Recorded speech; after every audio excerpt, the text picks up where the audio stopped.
Hey, it's Kish from Porygon Tube, and I am here in the final of the Bendigo League Cup. So, it's me on the left versus Andy on the right, who we saw earlier in top 8, I believe, playing his Zoroark Umbreon deck.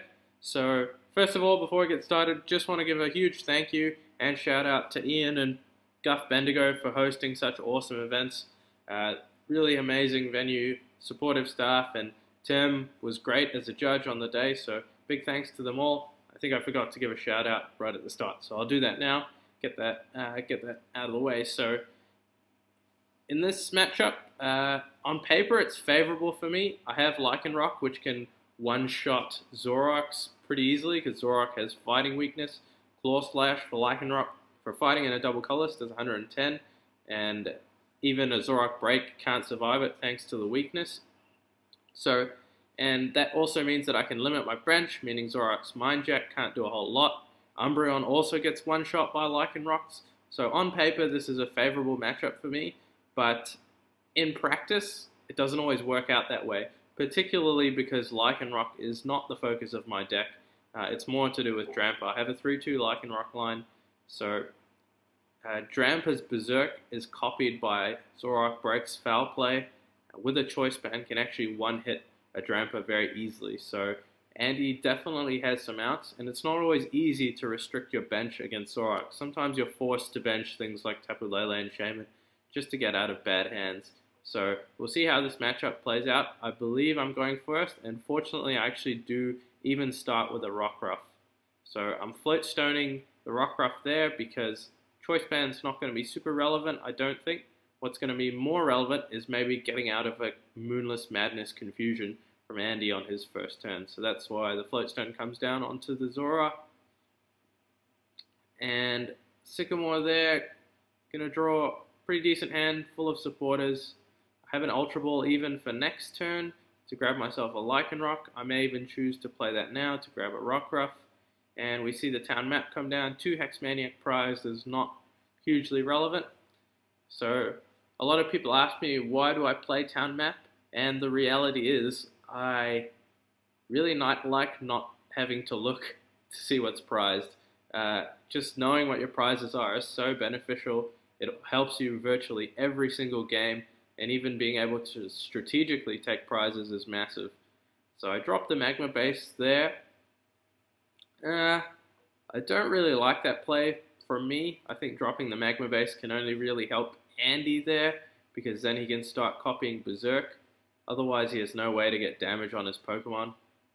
But at the same time, I don't exactly know what Andy's running, because I imagine he's running Zoroark Drampa. I didn't know that he's running just Zoroark Umbreon, so I wasn't 100% sure what was in his deck, so I just decided to drop the Magma Base and see what happens. But probably in hindsight, not a great play. And Andy, for his part, doesn't get the Dark on the Zoroark. He just gets a double colorless, so no Moonless Madness shenanigans coming down. And benches a Zorua and an Oranguru, both take 20 from the Magma Base. So that double colorless is in danger of getting Righteous Edged away. And Andy just forced to pass there. So gonna Ultra Ball. Probably just gonna grab a Lycanroc just to evolve. Can't imagine, or maybe a Rockruff.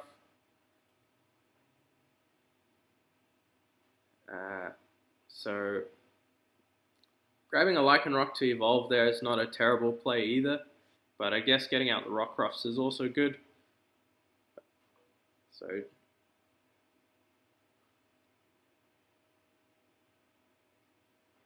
okay, so the Rockruffs takes 20 from the Magma Base.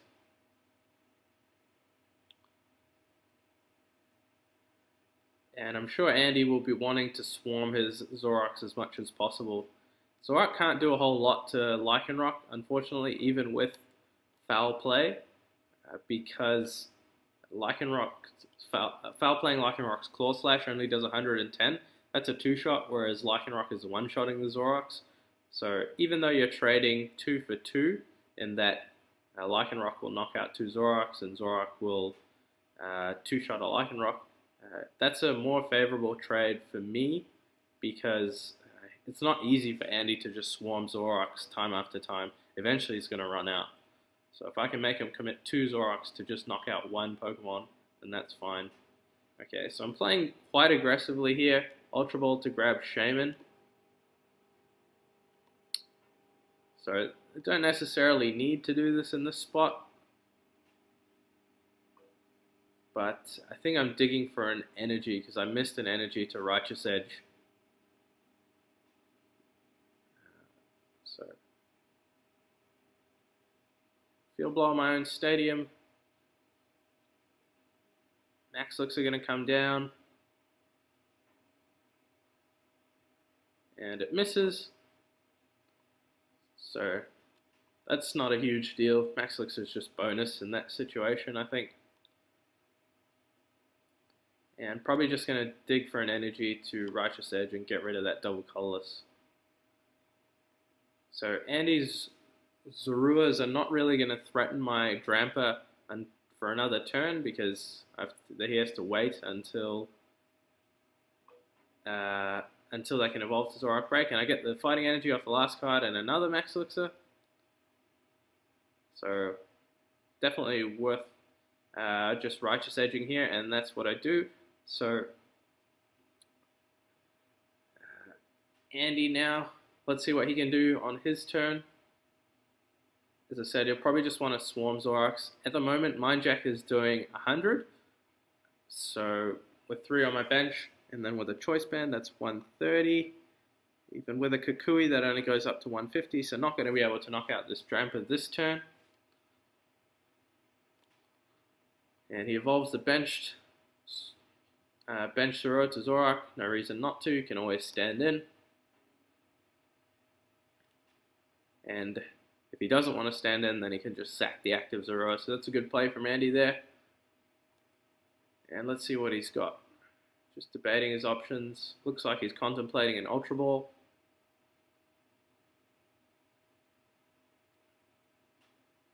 So in this situation, probably just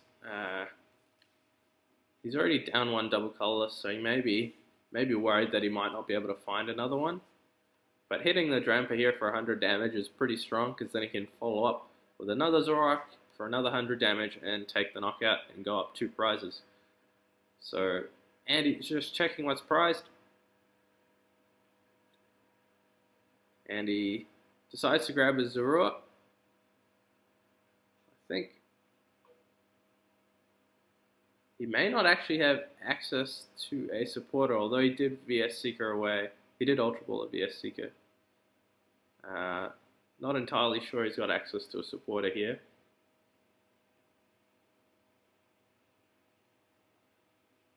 He does have that Oranguru to help him draw extra cards.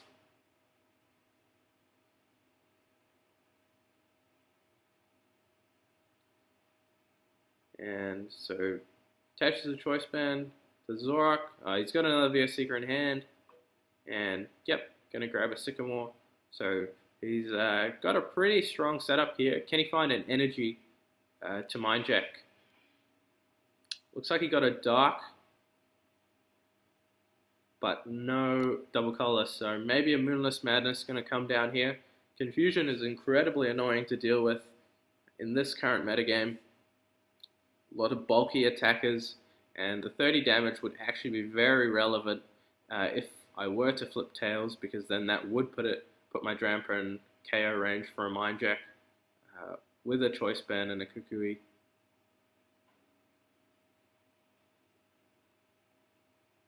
Or even just a Choice Band. Don't even need the Kukui. So here we go. So Moonless Madness is going to come down here. I think getting that energy discarded off the active was pretty costly for Andy. Perhaps regretting he didn't attach. I guess he couldn't have moved it anyway, because I think he only had 1 Zoro at the time. So pretty unfortunate that he had to attach the double colors. And looks like I've got a pretty decent hand. Okay, so Max Elixir hits, which is nice. Which means that now I can Ultra Ball to grab a Lycanroc and just find an energy to retreat the the Drampa to knock out the Zoroark. Drampa's got a 2 retreat cost, so any energy will do.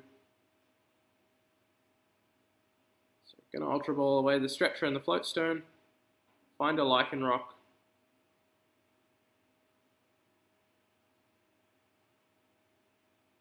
And gonna Bloodthirsty Eyes up the Zoroark and N.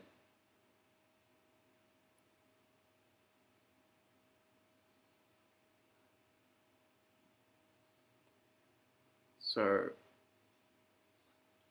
Zoroark Break is extremely strong in this format. Since GXs have come out, Zoroark Break has gotten a lot stronger because it can copy GX attacks, and a lot of GXs have extremely powerful attacks.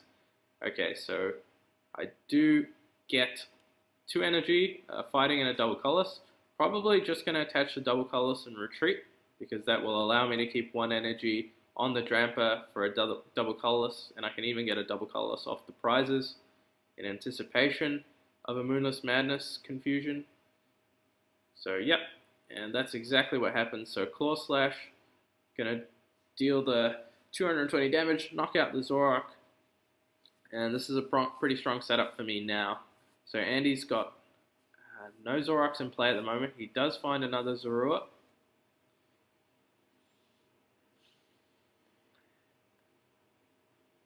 And the problem, as I said, is going to be, the problem for him, should I say, is going to be keeping pace while all his Zoroarks are getting 1-hit KO'd.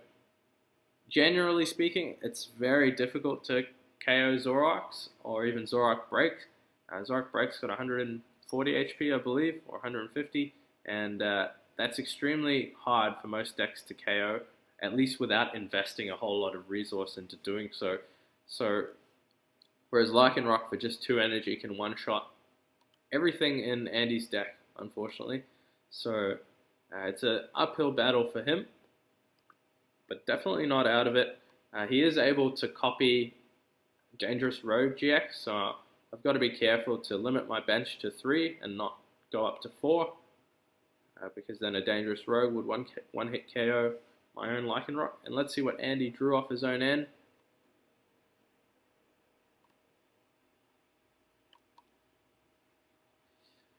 He's letting out a huge sigh. I don't think he got a Zoroark here, so he is in big danger. Okay, he did get a Zoroark, fortunately, but he's in a tough spot. He can hit me for 100, but then he will immediately get knocked out. And he Field Blowers. Okay, so this Lycanroc has no way of retreating, and it's just going to take 100 damage here.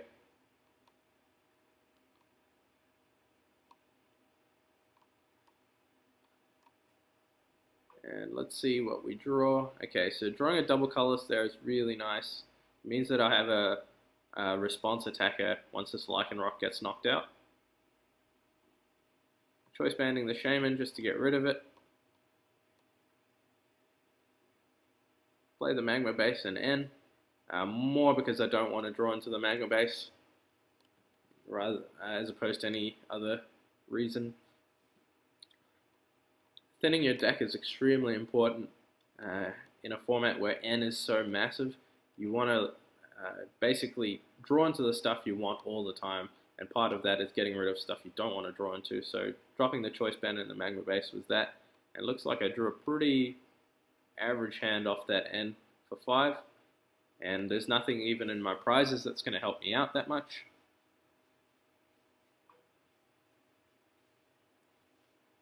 So, gonna Claw Slash, take the knockout. Fortunately, I do have a couple of turns up my sleeve here, even if this Lycanroc goes down, because of that double colorless on the Drampa. So, even though it looks bad for Andy, he's still definitely in with a shout, as he rescue stretches here. Probably gonna just grab the Zoroark, and that's what he does. If he can find a double colorless, he can knock out this Drampa.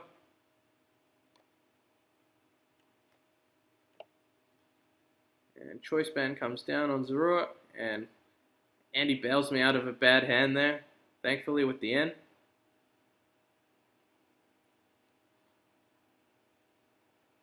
Of course, he didn't know that I had a bad hand.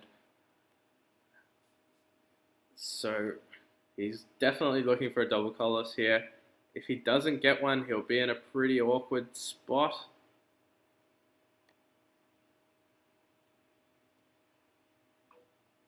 And okay, let's see what he got. Looks like he's thinning his hand down. He doesn't have access to double colors, and now we see the EVs. As I said in the previous video, Andy told me those EVs and Umbreons were just Ultra Ball fodder the whole day. He barely even used them. So he's going to find himself another Zoroark, which is pretty strong. And just going to thin his hand right down so he can instruct and hopefully draw into some energy. I'm not exactly sure what Andy's energy count is, but he's gone through 2 darks and a double colorless already. So, okay, so he's going to Ultra Ball again. Again, thinning out more cards, discarding a Hex Maniac and a Rescue Stretcher.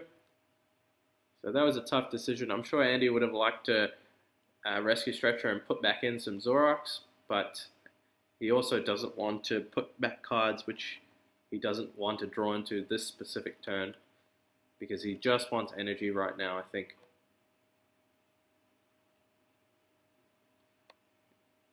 And here we see an Instruct for 3. Does he get an energy? I'm sure he would have slammed it down by now if he got it.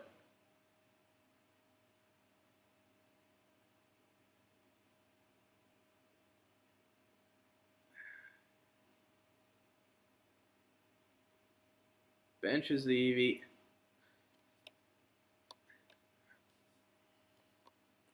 Alright. Okay, so he got a dark, not the energy he was looking for. Definitely wanted a double colorless there. And he's just gonna send up the Eevee as fodder, just as a meat shield. Okay, so looks like I drew a pretty decent hand. Now this is what I was saying before. It's not always possible to limit your bench. Sometimes you're forced to play down Tapu Leles or Shamans. So I'm just checking what's in the deck. Do I have access to another Sycamore? Because that's going to be the optimal supporter this turn. If I can get down a second Lycanroc, Bloodthirsty eyes up the Zoroark with the energy. That will put me in a really dominant position.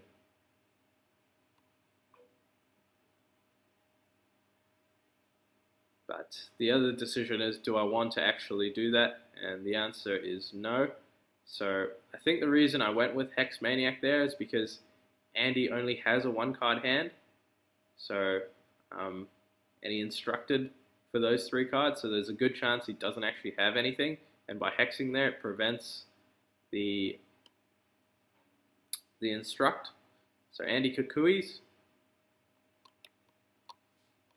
Okay, so he finds a double colorless off the Kukui. And he even finds a Zoroark break. So 2 really, really good cards for Andy there. So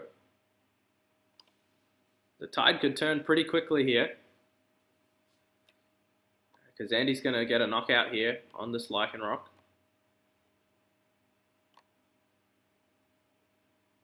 Yep, there we see a knockout. And yes, I can return KO, but possibly a foul play on a Berserk on Andy's turn could take my only attacker and all my energy off the board. And top deck Sycamore is really nice. Just debating, do I need a Drampa? Do I need a Tapu Lele here? And I decide to do it. Bench the Drampa. And just going to Sycamore here probably. So all of a sudden Andy's come roaring back into this game. It's 4 prizes or 3 prizes to 4 in my favor. Okay, so grab the Ultra Ball, which is pretty nice. So, and I even get all the energy I could ever want. So That was pretty nice Sycamore there. I think I'm gonna probably Bloodthirsty Eyes, bring up the Zoroark Break with the Dark Energy, force Andy to find a Dark Energy if he wants to copy Berserk and a new Zoroark Break. So this protects my Drampa a bit more. And just going to Berserk for 150, take the KO. And that's the strength of Bloodthirsty Eyes. Being able to Sycamore and Lysander in one turn is so huge. And Andy, now if he wants to knock out this Drampa, he's going to have to find Choice Band, Energy, and a Zoroark Break. So it looks like he'll have two of the pieces thanks to teammates.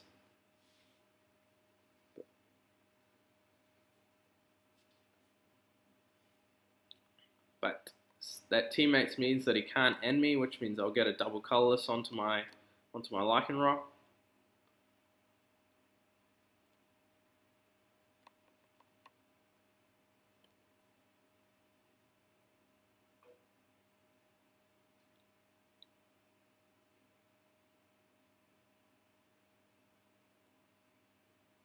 Okay, so Andy just trying to decide what to get here. He's in a pretty awkward spot. He's got no follow-up for the Zoroark at the moment. I'm not sure if teammates is getting him enough cards at this stage.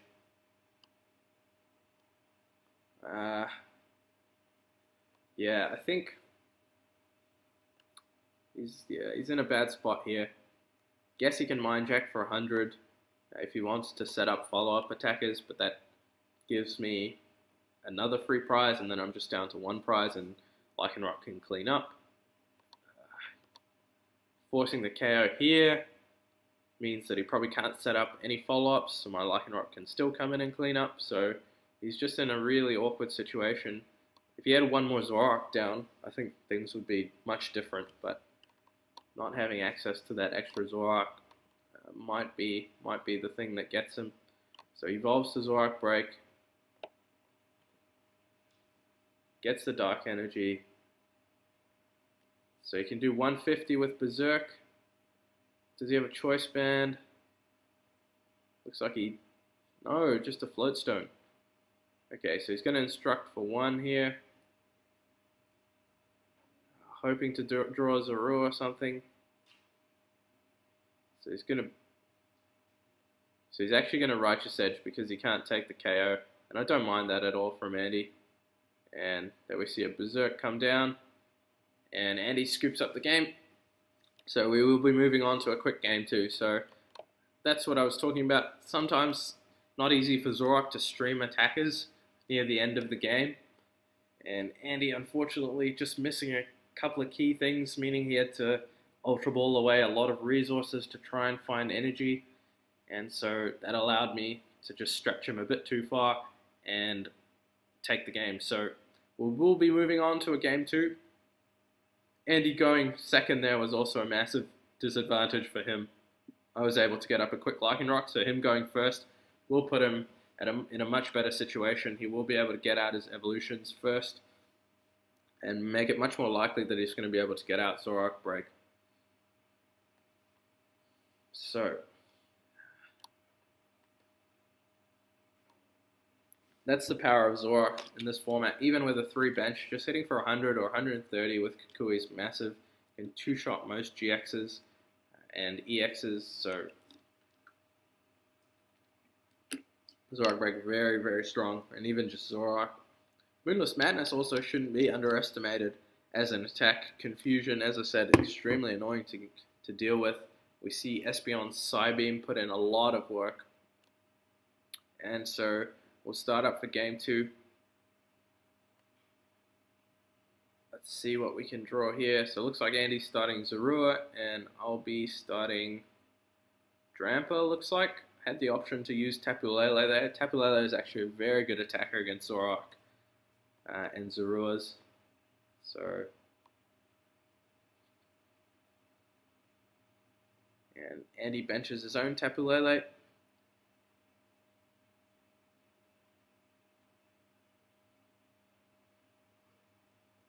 And looks like he's going to Wonder Tag for Bridget.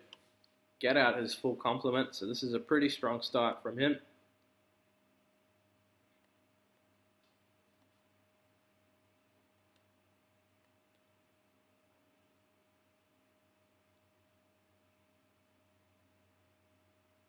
And he's just searching to see what's prized.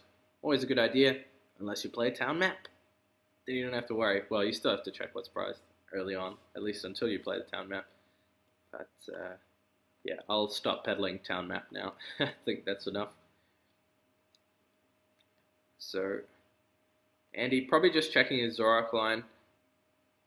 Wants to make sure he has access to Zoroarks all the time so he can keep spamming them. And also checking how many double colorless surprise is huge for him. So, oh, he's got his own Drampa. So this is a shock to me. Andy playing the Drampa as well. So that could be very helpful for him to Righteous Edge. And yep, so just realizing that we skipped a step there. I got to grab the Bridget first to be able to use the effect to get the 3 bench. So, and he's probably an energy, but he doesn't even need that. Zoroark's so efficient, can attack for 1 energy. So top deck a Rockruff, which is pretty nice. Max Elixir comes down and hits on the last card.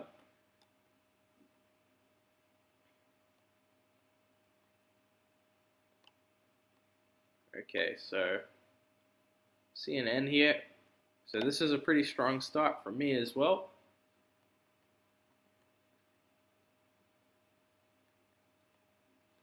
And even just seeing a setup like this must be pretty scary for Andy. Got 2 energy down on the first turn, threatening with either the Lycanroc or the Drampa. Although we'll need to get some damage onto the bench in order to use Berserk for the KO on Zoroark.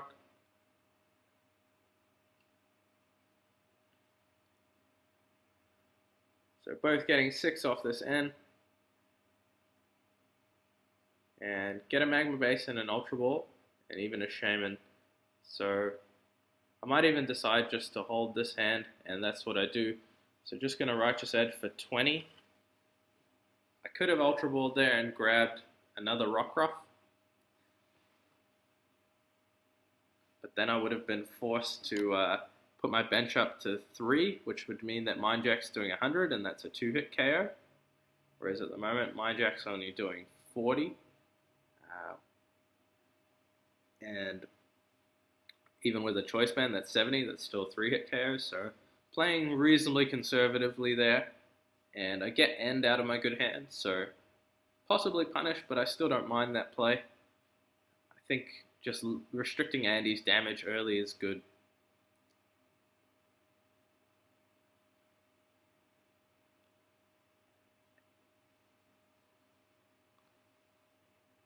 Okay, so let's see what Andy drew. Does he get access to a Zoroark and a double colorless to start attacking? He might even just choose to just... he might have a Dark to Moonless Madness, or he might just choose to evolve the bench and protect his Zoroark.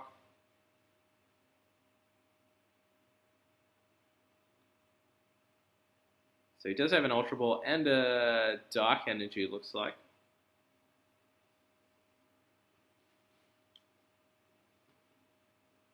So he might Moonless Madness.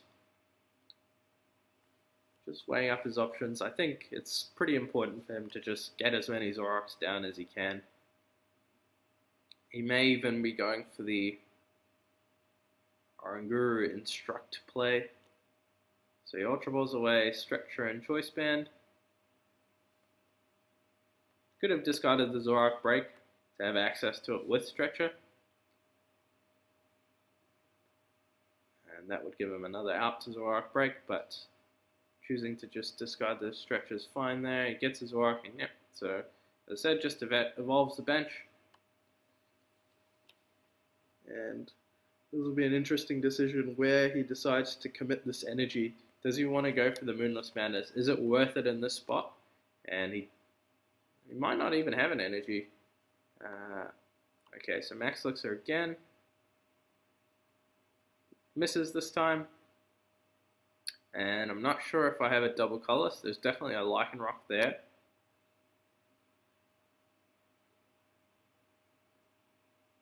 So I will be able to Bloodthirsty Eyes up the Zoroark on the bench.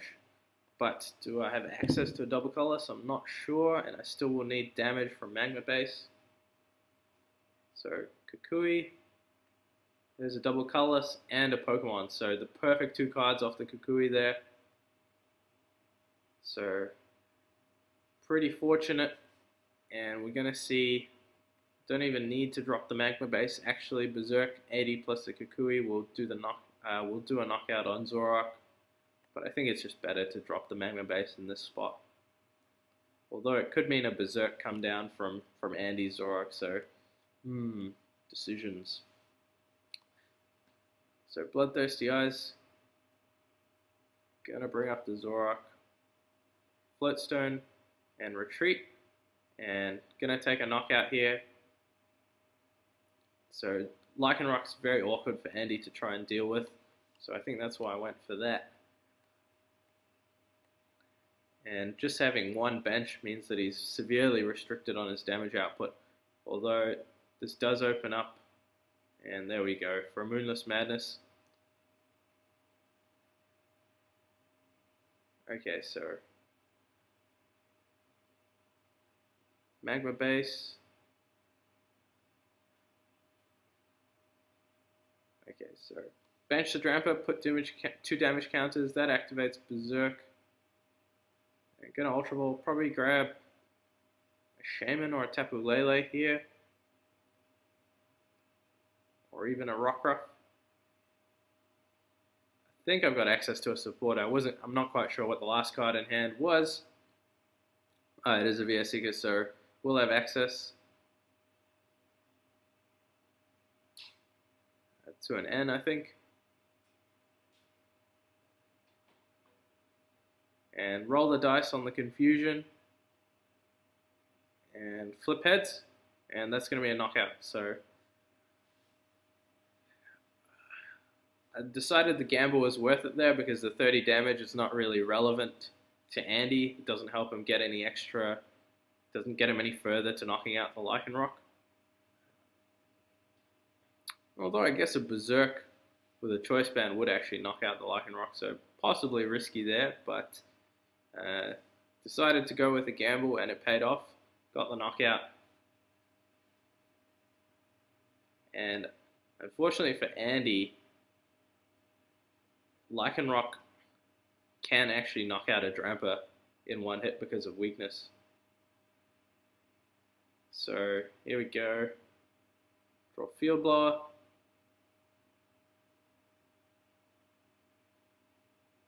And the Righteous Edge puts me in a bit of an awkward spot. Any energy and a heads on confusion, I will still be able to Dangerous Rogue for the knockout. And Field Blow on my own Floatstone, and that's so that I can possibly attach a Choice Band to the Drampa with a double colorless and get a knockout and NS both. This is probably better for Andy than it is for me, but I just need an energy here. Possibly benching that Rockruff was a mistake. Possibly should have just gone for a Tapu Lele to grab a Sycamore the previous turn. I think that would have been much stronger than grabbing a Rockruff. Purely because my setup was pretty strong. And Tapu Lele is a pretty decent attacker in its own right. So 4 town map, but no energy. And C2 Sycamores in there. And just going to have to pass here probably. And that's exactly what happened. So window has opened for Andy here. Bit of reprieve from the pressure. And we'll see if he can set up here. Okay, so he gets the double colorless. So you'll be getting a knockout here. And gets a Zoroark down.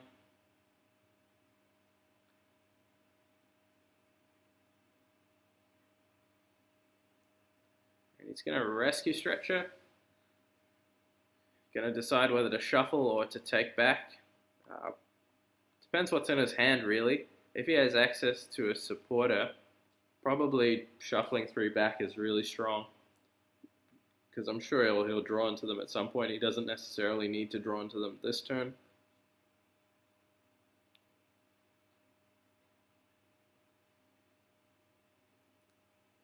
And he's deciding, I think, whether to take one or whether to shuffle three.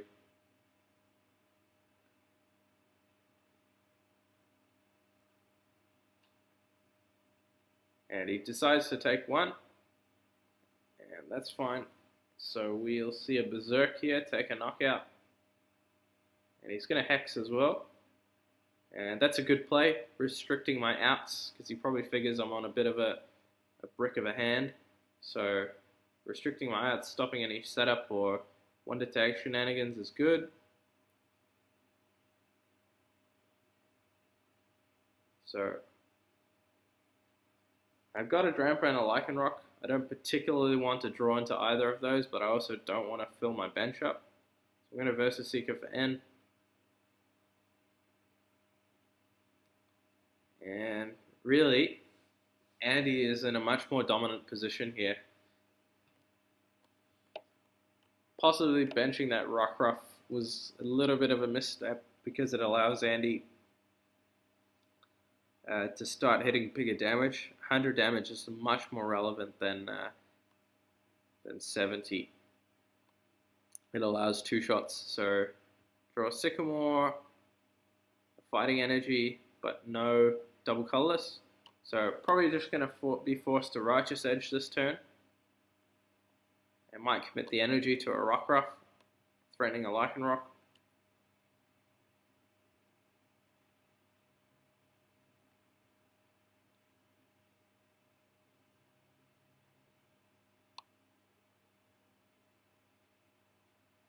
And I think there's a debate going on as to whether the Zoro should have damage on it, because the Rescue Stretcher was played to get it back, but Rescue Stretcher takes it back to your hand and then you bench it from your hand. So definitely should have the 20 on it, and that's correct.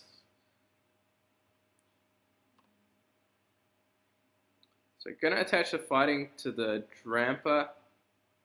I'm not a huge fan of that. I'd much rather see it on a Lycanroc, on a Rockruff rather, because Andy's probably going to have access to a Zoroark Break, which means that he can Berserk pretty easily. Or he can Foul Play Berserk rather, pretty easily for the KO. So I'd probably much rather see that on a Rockruff. But maybe I figure I might not necessarily be able to draw into the Lycanroc as easily, so putting it on the Drampa is sort of safer because it guarantees you an attacker, whereas if you don't get the Lycanroc, you don't necessarily have access to an attacker. And Andy is going to Ultra Ball here, probably find himself a break, and that's exactly what he does. So he's got a few outs to a KO here. He can get a Double Colorless and a Choice Band, or a Dark Energy and a Choice Band will also be a knockout with Zoroark Break. So you'd have to think it's pretty likely he's going to get a knockout here. So any energy and Choice Band basically is a knockout, and he has a Dark Energy. Does he have a Choice Band?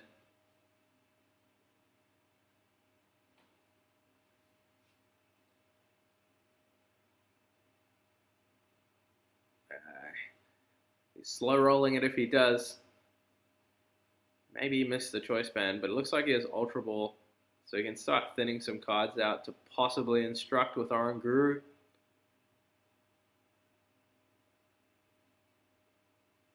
Yeah, so it looks like that's what he might be thinking about doing here. So he's got a Dark in hand, so he'll be able to play his hand down to 1 and then possibly Instruct for 2.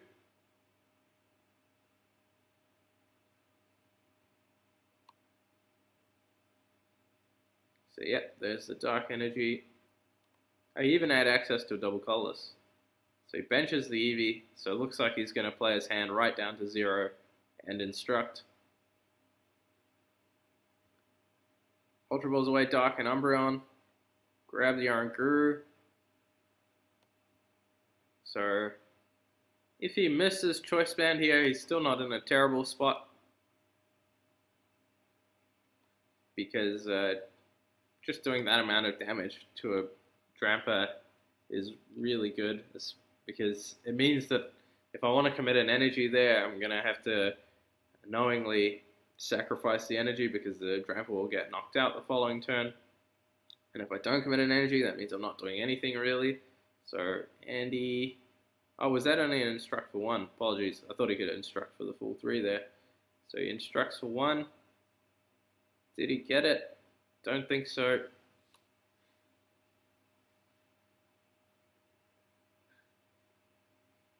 So what's he going to decide to do? And he's going to foul play here. So probably just going to berserk here for 150. And so this is how matches can swing very quickly, just with small misses like that. Just missing the choice band there was massive. So this once again opens the door for me.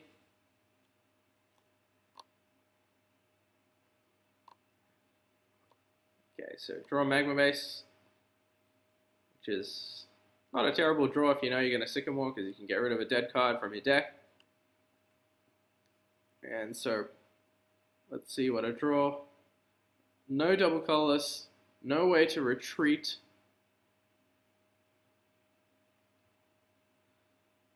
I don't think. So it's like I got a rescue stretcher.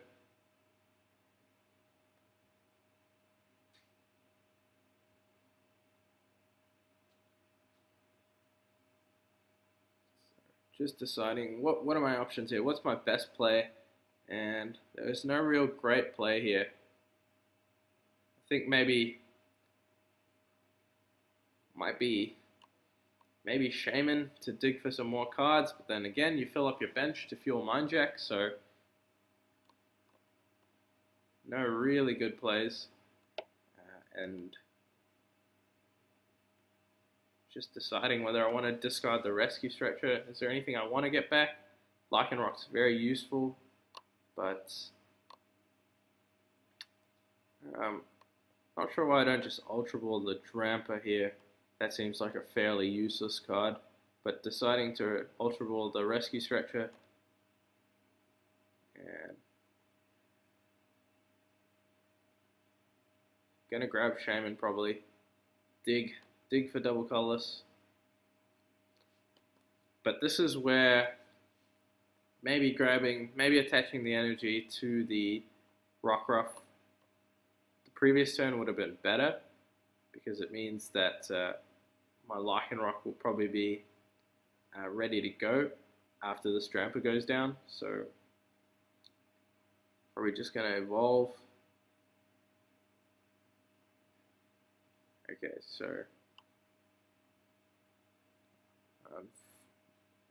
just going to dig for more cards here. And miss the double colorless, and now this is a really bad situation because my bench is full, so Zoroark is going to be doing a lot of damage. And 160 can even one-hit KO a Lycanroc with a choice band because of the 20 damage from the Magma Base, so this is a really bad spot for me. And there's no real easy way out of this. Probably just going to have to try and go around Zoroark's to try and win the game from this point. And that's easier said than done. I think Andy's down to 4 prizes, so he'll be down to 2 prizes after this turn.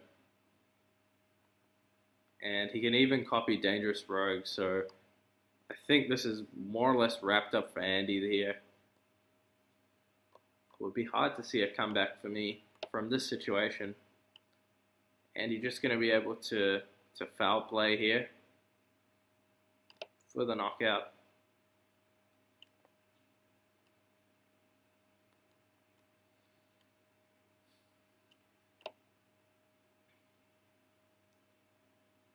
And just deciding what is best. So I think Andy's pretty much deciding how does he lose this game from here, and that's always an important consideration you need to make.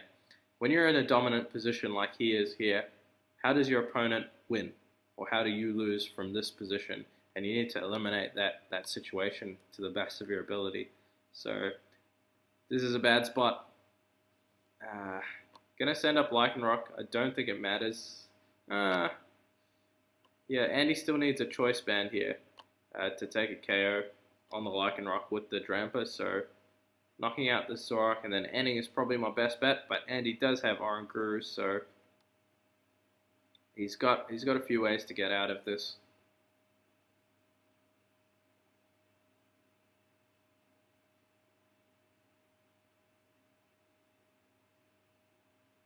And yep, so that's looks like that's the plan, and N comes down.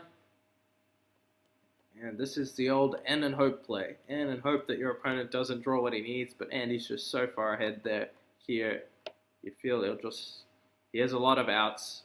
Zoroark and a Dark Energy. He can foul play Dangerous Rogue GX for the KO. Choice Band means that he can Berserk for the KO. So, a lot of outs here, and of course he can get a supporter, which he does. He's got teammates, so that's going to be the game. So nothing I can do about this situation. Andy's got the teammates, so he's got access to everything he needs. And going to take a prize. Take the choice band, probably because I'm trying to go the EX route for the game. And Andy's going to teammates for choice band. And that's going to be the game. So we will be moving on to a game 3. It's always great when a final series gets to a game 3. We saw 2 examples there of how the matchup can go. Game 1 pretty much went flawlessly for me, and Andy whiffed a few things.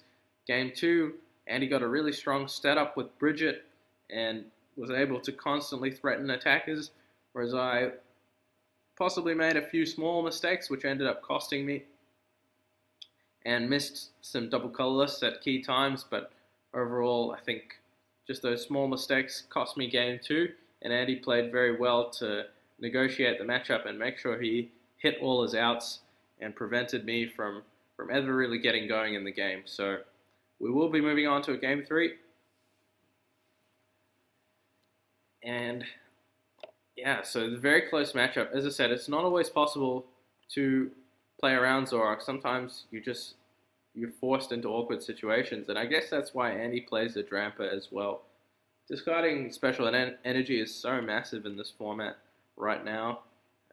Rainbow energies running around with Garbodor, double colorless on Drampa, and Decidueye and things like that. So it just forces your opponents to dig a little bit more, overextend, bench the extra Pokemon, and of course Berserk's a great attack in itself. So Drampa very versatile in Andy's deck. And we'll be moving on to a game 3. So fortunately, I will be starting. Again, can't overstate how much of an advantage that is going first. And Mulligan.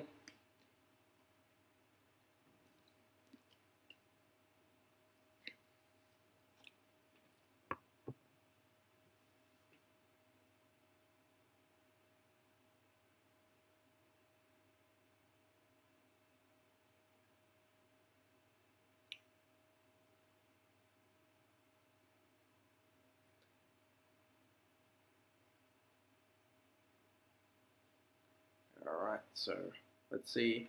And I start Rockruff, thankfully, and not Shaman.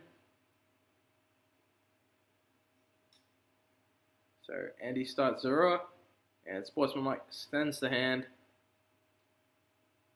Gonna attach an energy. Float Stone. And N. So possibly risky if I don't draw a basic. Then he finds Tapu Lele, double colorless, and a way to move the Zoroark. Then that will be a knockout on my Rockruff. I had the option to bench the Shaman to avoid that play, but again, you don't want to overextend against Zoroark. And I figure I run a lot of basics, so should be able to draw into one, or at least an Ultra Ball to get one.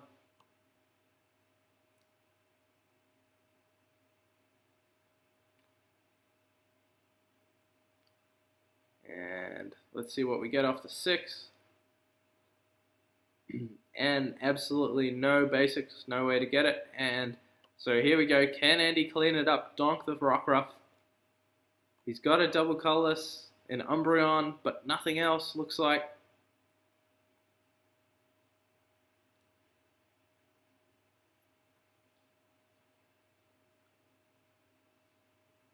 So he's got an Eevee. So what's he going to go here? Moonless Madness, not very strong in this situation. So I show Andy my hand, pretty garbage, and I'm pretty sure he told me he had an equally garbage hand. So Moonless Madness, as I said, not very strong in this situation because I can just evolve to Lycanroc and remove the special condition. And I think Andy actually had a Dark Energy, which he couldn't play onto the Eevee to use Energy Evolution because his Umbreon was in his hand. And I think he only plays one Umbreon. So let's see what he gets here. He's got the Eevee for the Energy Evolution. Didn't get a Tapu Lele or double colorless, unfortunately. So there we see the Umbreon.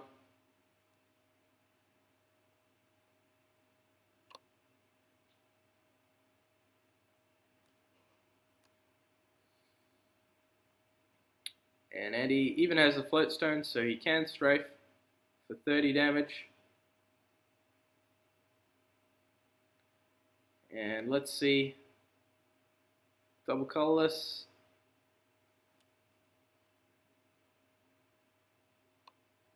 Probably going to Wonder Tag for a Sycamore here. And I was going to put 20 damage on there, but of course there is no Magna Base in play. But when you're so used to having Magna Base in play all the time, that's something that's almost just automatic. So, going to Wonder Tag for Sycamore. Always prefer playing Sycamore if possible, especially if you need specific cards.